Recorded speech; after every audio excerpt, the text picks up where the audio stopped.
జనసేన రెండో జాబితాపై కసరత్తు కొనసాగుతోంది. 24 అసెంబ్లీ, 2 పార్లమెంట్ స్థానాల్లో జనసేన పోటీకి దిగనున్నట్లు తెలుస్తోంది. మచిలీపట్నం, కాకినాడ ఎంపీ స్థానాల్లో జనసేన పోటీ చేయనుంది. ఇప్పటికే జనసేన 5 అసెంబ్లీ స్థానాలకు అభ్యర్థుల ప్రకటన చేయగా మరో 19 అసెంబ్లీ స్థానాలకు అభ్యర్థుల కోసం కసరత్తు చేస్తున్నట్లుగా సమాచారం.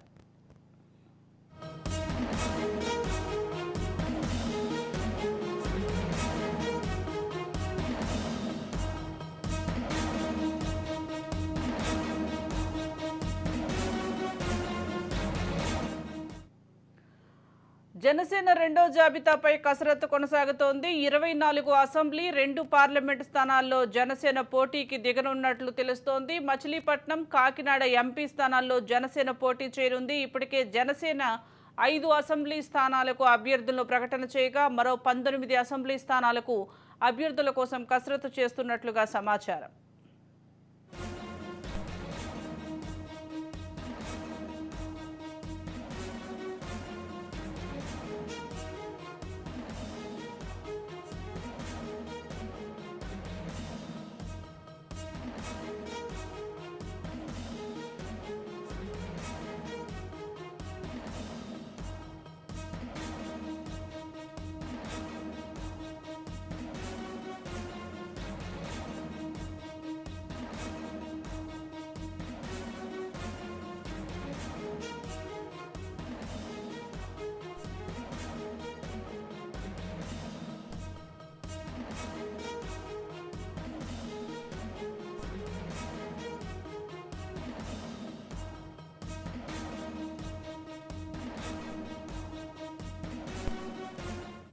జనసేన రెండో జాబితాపై కసరత్తు కొనసాగుతోంది. ఇప్పటికే 24 అసెంబ్లీ, 2 పార్లమెంటు స్థానాల్లో జనసేన పోటీకి దిగనున్నట్లుగా తెలుస్తోంది. దీనికి సంబంధించి మోర్ అప్డేట్స్ మా ప్రతినిధి రమేష్ అందిస్తారు. రమేష్, సుజాత, ఏదైతే ఇప్పటికే టీడీపీ జనసేన పార్టీకి సంబంధించి కూడా మొదటి జాబితా విడుదల చేసినటువంటి నేపథ్యంలో టీడీపీకి సంబంధించిన 94 సీట్లు, అదేవిధంగా జనసేనకు సంబంధించినటువంటి 24 సీట్లు, మొత్తం 118 సీట్లు ఇప్పటికే మొదటి జాబితా విడుదల చేసింది. అయితే నిన్న మనం బీజేపీతో పొత్తు తర్వాత, ఎన్డీఏ పొత్తు తర్వాత కూడా సీట్ల పైన కసరత్తు చేస్తున్న అటు టీడీపీ జనసేన రెండు పార్టీలు పూర్తి జాబితా విడుదల చేయాలి. రానున్నటువంటి ఈ నెల 15న ఎన్నికల షెడ్యూల్ వస్తున్నటువంటి నేపథ్యంలో ఆ దిశగా కూడా జనసేన పార్టీ కసరత్తు చేస్తుంది. ఏదైతే ఇప్పటికే పూర్తిగా కూడా ఒక లిస్టు రెడీ అయిపోయింది. రెండో జాబితాకు సంబంధించి కూడా 24లో 5 సీట్లు ఇప్పటికే ప్రకటించినటువంటి జనసేన పార్టీ మిగతా 19 సీట్ల పైన కూడా పూర్తి కసరత్తు ఇవాళ రేపట్లో కూడా ప్రకటించే అవకాశం ఉంది. అయితే మనం ముందుగానే ఊహించినటువంటి నేపథ్యంలో 2 రోజుల ముందే ఈ జాబితా రెడీ అయినప్పటికీ ఎన్డీఏ పొత్తు తర్వాత కొంత మార్పులు చేర్పులు అవకాశం ఉంది. కాబట్టి ఖచ్చితంగా దీనిపైన ఒక తుది నిర్ణయానికి జనసేన అధినేత పవన్ కళ్యాణ్ వచ్చినట్లు తెలుస్తుంది. ఇక జనసేన రెండో జాబితా తర్వాత మరి అసంతృప్తులు ఎలా ఉంటాయో వేచి చూడాల్సినటువంటి పరిస్థితి అయితే ఉంది. ఎందుకంటే జనసేన పార్టీ మొదటి నుంచి పనిచేస్తున్నటువంటి నేతలు ఖచ్చితంగా సీటు ఆశిస్తున్నటువంటి పరిస్థితి. ఇదే క్రమంలో 24 సీట్లకు సంబంధించి, అదేవిధంగా ఇప్పుడు మొత్తం మరో 6 సీట్లు బీజేపీ ఎన్డీఏకి సంబంధించి మరో 6 సీట్లు యాడ్ అయినటువంటి పరిస్థితుల్లో మొత్తం 30 సీట్లకు సంబంధించి కూడా టీడీపీ నుంచి పంపకాలు జరిగినటువంటి పరిస్థితి ఉంది. అయితే ఈ 30 సీట్లకు సంబంధించి కూడా టీడీపీ నేతలు, అక్కడ ఉన్నటువంటి ఇన్ఛార్జీలు కూడా బుజ్జగించే పనిలో పడ్డారు. అచ్చెన్నాయుడు ఆ పార్టీ రాష్ట్ర అధ్యక్షుడు బుజ్జగించే ప్రయత్నం అయితే పడినటువంటి పరిస్థితి అయితే ఉంది. అయితే పూర్తి జాబితా తర్వాత అటు టీడీపీ జనసేన 175కి ఉమ్మడి జాబితా విడుదల చేసిన తర్వాత పూర్తిగా అసమ్మతులు ఎక్కువ వచ్చే అవకాశం ఉన్నటువంటి నేపథ్యంలో అయితే ముగ్గురు అధినాయకులు కూడా వీటిపైన కసరత్తు చేశారు. ఎందుకంటే రానున్నటువంటి ఎన్నికల్లో ఖచ్చితంగా 15 తర్వాత ఎన్నికల షెడ్యూల్ వస్తున్నటువంటి నేపథ్యంలో పూర్తిగా ప్రజల్లోకి వెళ్లాల్సినటువంటి పరిస్థితి అయితే ఉంది. ఆయా నియోజకవర్గాలకు సంబంధించినటువంటి నేతలు పూర్తిగా కూడా ప్రజల్లోకి ఎన్నికల ప్రచారంలోకి వెళ్లనున్నటువంటి నేపథ్యంలో అయితే ముందస్తుగా కూడా సీట్లు ప్రకటించే అవకాశం ఉంది. గతంలో టీడీపీ ఎన్నికల షెడ్యూల్ వచ్చిన తర్వాత కూడా సీట్లు ప్రకటించే అవకాశం ఉన్నటువంటి నేపథ్యంలో అయితే పూర్తి స్థాయిలో సిద్ధం సభలతో వైసీపీ రాష్ట్ర వ్యాప్తంగా సిద్ధం అంటూ ముందుకెళ్తున్నటువంటి నేపథ్యంలో పూర్తి స్థాయిలో ఎదుర్కొనే విధంగా ఆ పార్టీ 3 పార్టీలకు సంబంధించినటువంటి నేతలు కూడా మరి సంసిద్ధమైనటువంటి పరిస్థితి కనపడుతుంది. అయితే ఇదే క్రమంలో బీజేపీ ఎన్డీఏ పొత్తు తర్వాత 3 పార్టీలకు సంబంధించినటువంటి నేతలు ఆ ప్రజల్లోకి వెళ్ళనున్నారు. బీజేపీ అభ్యర్థులు కానీ అటు టీడీపీ జనసేన అభ్యర్థులు కూడా పూర్తిగా కూడా ప్రజల్లోకి వెళ్ళనున్నటువంటి నేపథ్యంలో ఆ దిశగా కూడా అటు 3 పార్టీలు అడుగులు వేస్తున్నటువంటి పరిస్థితి ఉంది. అయితే రానున్న 2-3 రోజుల్లో కూడా దీనిపైన ఒక క్లారిటీ వచ్చే అవకాశం ఉంది.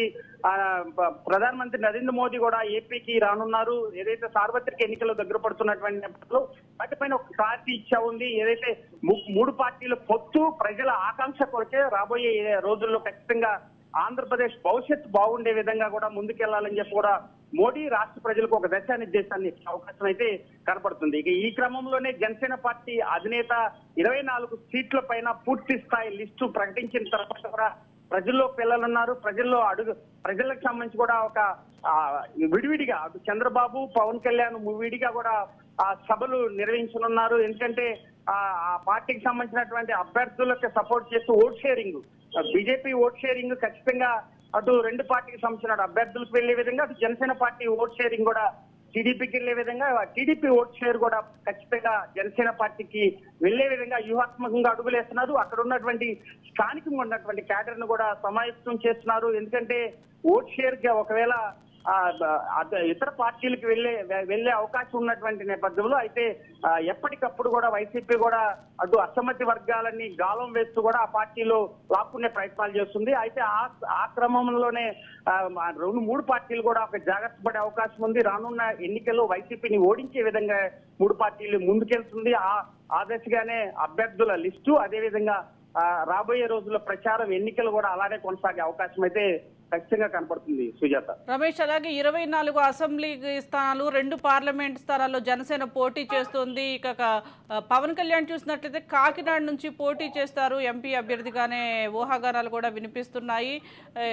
అసంతృప్తులను బుజ్జగించేందుకు టికెట్ ఆశించి ఇప్పుడు భంగపడ్డ అసంతృప్తులను బుజ్జగించేందుకు ఎటువంటి ప్రయత్నాలు చేసే అవకాశం ఉందంటారు? ఖచ్చితంగా సుజాత, మీరు చెప్పినట్టుగానే ముందుగానే మనం భావించాం. ఎందుకంటే 24 సీట్లకు సంబంధించి పవన్ కళ్యాణ్ పేరు ఏ నియోజకవర్గం నుంచి గాజువాక నుంచి వస్తుందని ఒక ఊహాగానాలు వచ్చినటువంటి నేపథ్యంలో అయితే మొదటి లిస్ట్ లో ఆయన పేరు రానటువంటి పరిస్థితి కనపడింది. అందరూ కనీసం అదే ఇతర పార్టీకి వైసీపీకి సంబంధించినటువంటి పార్టీలు కూడా పూర్తిగా దాడులకు దిగినటువంటి పరిస్థితి. అయితే కనీసం ఆయన సీటు కూడా ప్రకటించినటువంటి పరిస్థితి ఉందని చెప్పి కూడా విమర్శలు వచ్చినటువంటి నేపథ్యంలో దానికి జనసేన క్లారిటీ ఇవ్వనటువంటి పరిస్థితి. అయితే ఇప్పటికే బీజేపీ పెద్దలతో అగ్రనేతలతో సంప్రదింపుల తర్వాత కేంద్రంలో చక్రం తిప్పే విధంగా జనసేన అధినేత పవన్ కళ్యాణ్ ముందుకెళ్లే అవకాశం అయితే ఖచ్చితంగా కనపడుతుంది. మొదటిగా అనకాపల్లి నుంచి పోటీ చేస్తాడని నాగబాబు పేరు వచ్చినప్పటికీ మరోసారి ఆ పవన్ కళ్యాణ్ పేరు కూడా వినపడినటువంటి పరిస్థితి. అయితే కాకినాడ అటు అనకాపల్లి కూడా పూర్తిగా కూడా జనసేన టీడీపీకి పూర్తి స్థాయిలో గెలిచే అవకాశాలు ఎక్కువగా ఉన్నటువంటి నేపథ్యంలో పార్లమెంట్ కే వెళ్లే అవకాశం అయితే ఎక్కువ శాతం కనపడుతుంది. ఎందుకంటే రాష్ట్ర రాజకీయాల్లో అటు చంద్రబాబు మరోసారి ముఖ్యమంత్రి అవుతున్నటువంటి నేపథ్యంలో అయితే ఖచ్చితంగా రాబోయే రోజుల్లో ఎన్డీఏ ప్రభుత్వమే వస్తుందని కూడా ఒక ఆశాభావం వ్యక్తం చేస్తున్నటువంటి నేపథ్యంలో ఖచ్చితంగా రాబోయే రోజుల్లో ఎంపీగా పోటీ చేసి గెలిచి మళ్ళీ కేంద్ర మంత్రిగా తీసుకునే అవకాశం ఎన్డీఏ ఆలోచన చేస్తుంది. ఆ దిశగానే పవన్ కళ్యాణ్ ఎంపీ అభ్యర్థిగా పోటీ చేసే అవకాశం ఉంది. అయితే ఎంపీ అభ్యర్థిగా పోటీ చేస్తూ అదేవిధంగా రాష్ట్రంలోనే అన్ని ఏరియాల్లో కూడా ప్రచారం కొనసాగించాల్సినటువంటి నేపథ్యంలో అయితే పూర్తిగా ముందస్తుగా కూడా సీట్లు ప్రకటించే ఉంది. ఎందుకంటే బీజేపీకి ఎక్కువ స్థానాలు దాదాపు 6 స్థానాలు బీజేపీకి ఇవ్వనున్నటువంటి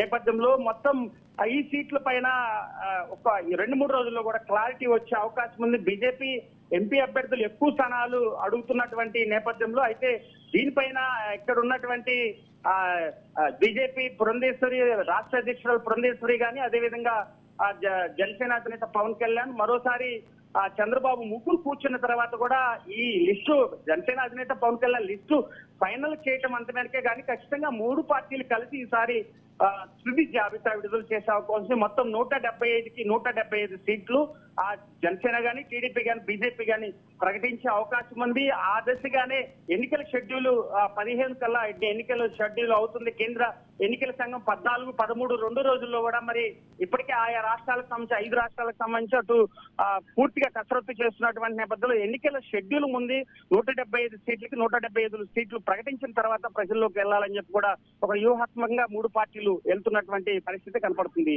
సుజాత. రమేష్.